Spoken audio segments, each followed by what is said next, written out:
గౌరవనీయ కొండపల్లి శ్రీనివాస్ గారు.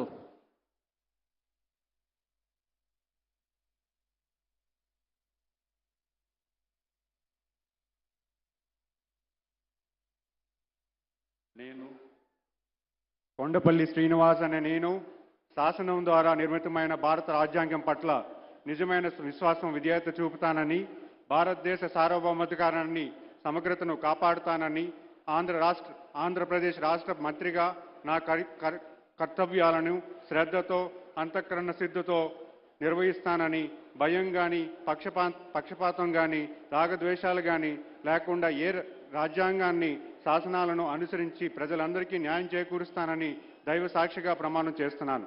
నేను కొండపల్లి శ్రీనివాస్ అనే నేను ఆంధ్రప్రదేశ్ రాష్ట్ర మంత్రిగా నా పరిశీలనకు వచ్చిన లేదా నాకు తెలియవచ్చిన ఏ విషయాన్ని నా కర్తవ్యాలను సక్రమంగా నిర్వహించేందుకు అవసరమైన మేరకు తప్ప ప్రత్యక్షంగా కానీ పరోక్షంగా కానీ ఏ వ్యక్తికి లేదా వ్యక్తులకు తెలియపరచనని లేదా వెల్లడించనని దైవ సాక్షిగా ప్రమాణం చేస్తున్నాను.